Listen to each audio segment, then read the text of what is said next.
Ada satu hal tentang judi online yang seharusnya membuat kita semua marah, yaitu fakta bahwa anak sekolah, buruh pabrik, dan keluarga-keluarga miskin dibiarkan terjerat oleh sebuah sistem kriminal dan negara gagal melindungi warganya yang paling lemah. Dalam sejarah kejahatan modern di Indonesia, judi online adalah fenomena kriminal yang secara telanjang memperlihatkan betapa kroposnya sistem pengawasan negara. PPATK misalnya memperkirakan tahun 2025 ini perputaran dana judi online mencapai 1.200 triliun. Wow, itu angka yang sangat fantastis, dan dengan nilai sebesar itu sulit bagi kita untuk percaya bahwa transaksinya terjadi tanpa diketahui negara. Pemerintah sendiri mengakui bahwa jumlah pemain judi online di Indonesia telah mencapai 8,8 juta orang pada 2024 lalu, dengan 80% berasal dari kelompok berpenghasilan rendah. Di antara mereka, 80.000 adalah anak-anak di bawah 10 tahun. Bayangkan, di bawah 10 tahun. Dan 440.000 adalah remaja di usia 10-20 tahun. Artinya, mereka yang paling rentan, baik secara ekonomi maupun secara mental, justru menjadi target utama sistem yang memang dirancang untuk membuat orang kalah. Di awal 2000-an, situs-situs judi online hanya beredar terbatas dan diakses oleh hanya segelintir pengguna. Tapi dalam 10 tahun terakhir, dan terutama setelah pandemi COVID-19, terjadi ledakan yang luar biasa. Boom! Dengan teknologi mobile, digital payment, e-wallet, dan iklan media sosial, sindikat judi online berubah menjadi industri kriminal. Mereka punya divisi marketing, buzzer, tim teknis, dan jaringan pembayaran sendiri. Sekarang, promosi itu bahkan sudah langsung menyerbu melalui pesan-pesan WhatsApp. Kita pedih melihat praktek ini berlangsung.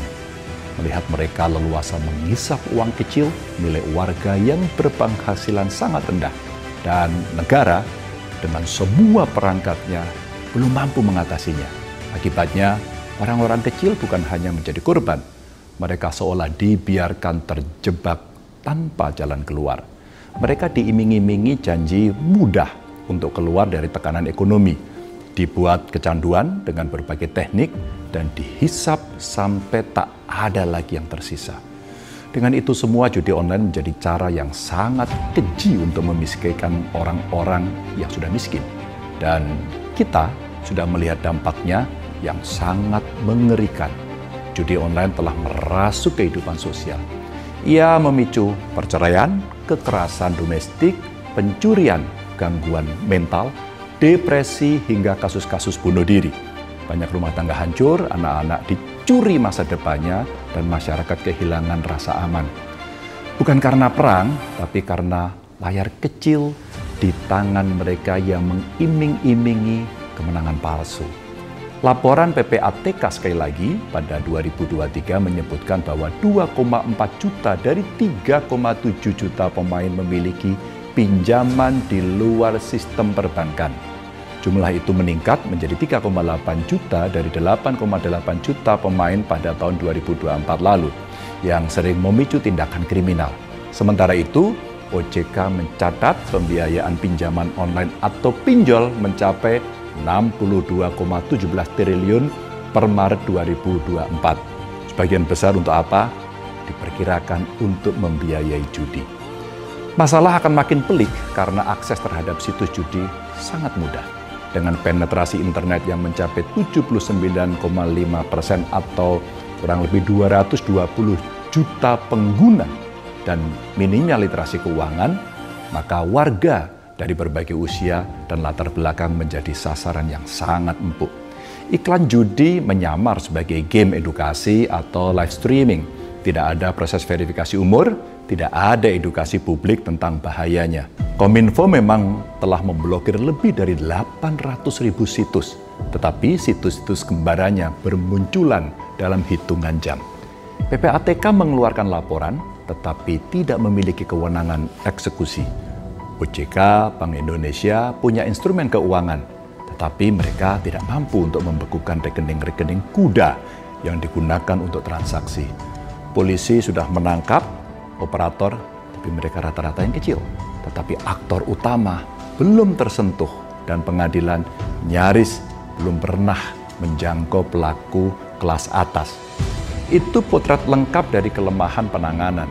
Yang terjadi adalah fragmentasi kelembagaan, ketiadaan sistem terpadu, dan tentu saja yang paling parah adalah toleransi institusional terhadap kejahatan itu.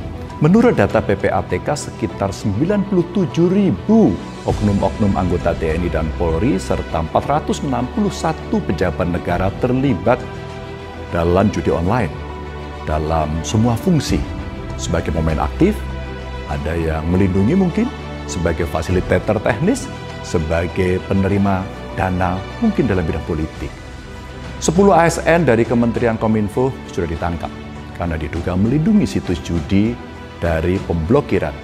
Nama mantan menterinya muncul dalam surat dakwaan sebagai pihak yang disebut menerima jatah pengamanan. Artinya apa? Negara bukan lagi disusupi.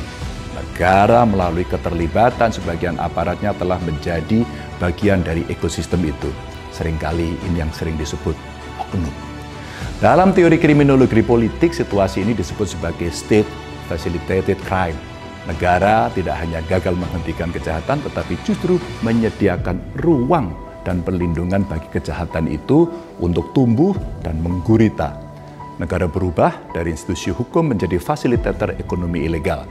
Dari 1.600 lebih kasus yang diungkap oleh Polri pada tahun 2024, sebagian besar tersangkanya adalah buzzer, operator lokal, dan pemain kecil. Itu penanganan yang tidak sebanding tentu saja dengan nilai transaksinya yang mencapai kurang lebih 1.200 triliun itu. Di pengadilan hanya segelintir pelaku kelas atas yang sempat ditangani. Contoh saja seperti Apin BK yang diekstradisi dari Malaysia atau Firman Hertanto yang diduga menerima 402 miliar. Dua kasus ini menunjukkan bahwa negara sebetulnya mampu untuk melakukan penanganan terhadap pelaku kelas atas. Perlu sungguh-sungguh untuk ini. Jadi, kenapa tidak diperkuat? Berikut adalah 4 hal utama yang kira-kira bisa menjelaskan mengapa penanganan kasus judi online di Indonesia kemungkinan besar akan berhenti di tengah jalan. Yang pertama, penaklukan negara oleh kepentingan tertentu atau state capture. Dalam hal ini, pelaku kejahatan melalui jaringan kekuasaan dan uang mampu mengendalikan arah kebijakan dan hukum. Negara yang seharusnya melindungi rakyat justru dibelokkan untuk melindungi kepentingan pelaku. Yang kedua, kekebalan hukum bagi kalangan elit atau elite impunity. Hukum ditegakkan keras pada pemain kecil dan buzzer promosi, tapi tidak pernah benar-benar menyentuh pemilik modal, barangkali juga para politisi atau aparat tinggi yang terlibat. Yang ketiga, tidak terjadinya koordinasi antar lembaga negara dalam sebuah penanganan kasus atau institutional dysfunction. Kominfo memblokir situs, ada juga PPATK yang membuat laporan, ada pula OJK yang tidak segera membekukan transaksi, dan polisi mengalami kesulitan untuk menindak karena tak ada sistem terpadu. Semuanya bekerja sendiri-sendiri. Yang keempat, perlindungan politik terhadap pelaku kejahatan atau political shielding. Banyak keputusan hukum dijalankan atau dihentikan bukan demi keadilan, tetapi demi kepentingan politik. Siapa yang sedang berkuasa, siapa yang harus dijaga, dan siapa yang harus dikorbankan. Dalam situasi seperti ini tentu saja hukum menjadi kehilangan nurani dan rakyat akan kehilangan perlindungan. Ketika ekonomi kriminal digital bisa tumbuh sampai 1.200 triliun dalam 4 tahun, tanpa aktor utama yang dihukum, tanpa perlindungan yang adil, dan tanpa strategi penanganan yang terpadu, kita tidak bisa sekedar menanyakan siapa yang bersalah. Kita harus mempertanyakan siapa yang sebenarnya dilindungi oleh negara. Memang tidak ada satu negara pun yang secara sempurna berhasil memberantas judi online. Tetapi ada kok negara-negara yang melakukan penanganan secara baik. Dan ada yang melakukan penanganan secara buruk. Dan sedihnya, berbagai pemberitaan menyebut bahwa Indonesia adalah yang terburuk dalam menangani kejahatan ini. Mudah-mudahan kita akan bangkit untuk melawan. Jumlah pemainnya sangat besar, transaksi triliunan rupiah per tahun, aparat negara ikut terlibat, dan penegakan hukumnya lemah. Secara teknis, negara punya kemampuan untuk melacak transaksi.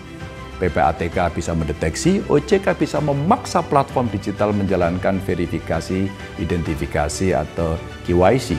Kominfo bisa menggunakan sistem crawling otomatis untuk mendeteksi situs, tapi semua itu belum dilakukan dengan baik dalam sebuah sistem penanganan yang rapi, solid, dan terpadu. Maka kegagalan kita bukan karena kita punya perangkat, tetapi karena lemahnya kehendak untuk membentuk sistem pencegahan, dan ini jauh lebih berbahaya daripada semua situs judi online yang ada. Kita bantu pemerintah, kita berantas judi bersama-sama.